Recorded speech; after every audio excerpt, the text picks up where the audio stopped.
Sud Radio, on décrypte le monde. Quelques jours après la chute d'Ali Bongo, président du Gabon, arrêté, renversé par des militaires, le général qui a mené ce coup d'État, Brice Oligui Nguema, s'apprête à prêter serment. Il annonce une transition démocratique, mais, je le cite, sans précipitation. À quoi s'attendre et à quoi s'attendent les Gabonais? Bonjour Sira Soumou. Bonjour. Soyez le bienvenu sur Sud Radio. On est ravis de vous retrouver en ce moment. Vous êtes en direct du Gabon à Port-Gentil précisément. Vous avez une histoire un peu particulière parce que vous étiez dans l'équipe d'un des adversaires électoraux d'Ali Bongo lors de la précédente présidentielle. Vous aviez à l'époque été arrêté et vous avez été, on peut le dire, torturé à l'époque. Tout à fait. Tout à fait. Vous avez entendu parler de l'attaque du QG de Jean Ping en 2016. Je peux dire que je suis l'un des survivants de cette attaque parce que beaucoup de Gabonais y ont été massacrés pendant toute une nuit et jusqu'à présent aucune lumière n'a été faite. J'en garde encore les séquelles et j'essaie de les surmonter. Voilà, j'ai une assistance. À supposer effectivement que ce soit facile à faire. On vous souhaite évidemment bon courage. Vous avez été donc, on peut le dire, une victime du régime qui est censé être tombé il y a quelques jours. Est-ce que ce coup d'État des militaires, vous l'avez accueilli comme une bonne nouvelle ou pas? Je l'ai accueilli comme une bonne nouvelle parce que ce qui était en train de se dessiner, c'était un remake de ce que nous vivons au Gabon depuis des années 90, c'est-à-dire depuis Bongo père.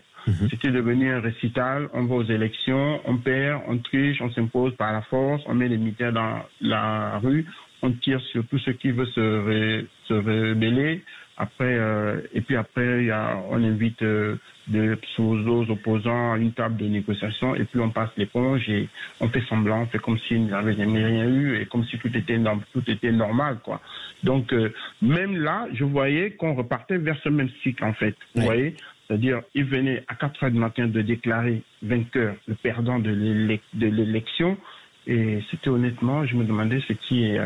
Vous seriez sûrement sorti dans la rue avec les partisans du candidat soi-disant ou plutôt prétendument battu, c'est-à-dire Albert Ondo-Ossa, et vous auriez manifesté, vous auriez été réprimé comme la fois précédente lorsque vous souteniez Jean Ping. Exactement. Je vais essayer de vous donner le scénario. Oui. À 4 heures du matin, cela veut dire qu'à 6 heures, quand on allait se lever, déjà il y avait un couvre-feu avant même qu'on ne proclame les élections. M. Ali Bongo avait déjà instauré un couvre-feu. Donc en plein couvre-feu, il se déclare vainqueur d'une élection qu'il a perdue. Après, ce qui veut dire qu'au petit matin, lorsqu'on allait essayer de sortir de chez nous, on allait trouver l'armée partout. Déjà il y en avait déjà, mais ils allaient renforcer avec des armes chargées.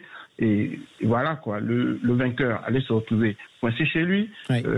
Voilà, et nous tous pareil quoi, on allait être intimidés. Et donc ça a déjà été évité. Sauf que le général qui a mené ce coup d'État, M. Nguema, s'apprête à prêter serment. Est-ce que c'est à lui d'avoir le pouvoir de mener la transition ou est-ce que c'est au candidat que Ali Bongo prétendait avoir battu, Albert Ondo-Ossa, de prendre le pouvoir? Je vous réponds franchement, et cela n'engage que moi. Bien sûr. Je pense que personne ne peut faire un coup d'État pour donner le pouvoir à un autre, n'est-ce pas?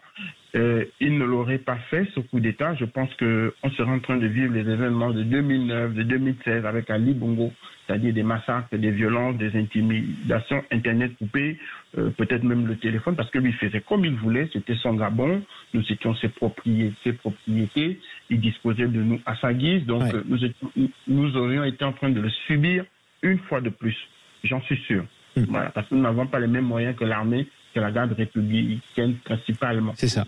Donc pour l'instant, vous vous contentez des autorités de transition. Je pense que c'est moindre mal. Oui. Et ils ont posé un acte courageux et salutaire, et il faut leur donner le temps, il faut leur donner l'opportunité de se mettre en valeur. Je ne pense pas qu'il le fait juste pour eux-mêmes.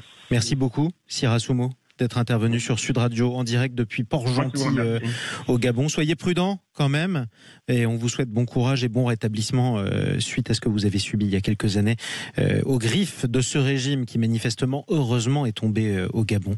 Vous êtes sur Sud Radio. Bongo était un homme sans pitié. Exactement. En tout cas, vous aurez pu le dire sur Sud Radio. À chaque fois que je le voyais être reçu à l'Élysée, je me demandais, bon, c'est vrai que c'est la politique, mais il y avait un niveau d'hypocrisie qui, pour moi, était cynique en fait. Mais vous aurez en tout cas eu l'occasion de le dire sur Sud Radio. Merci à vous.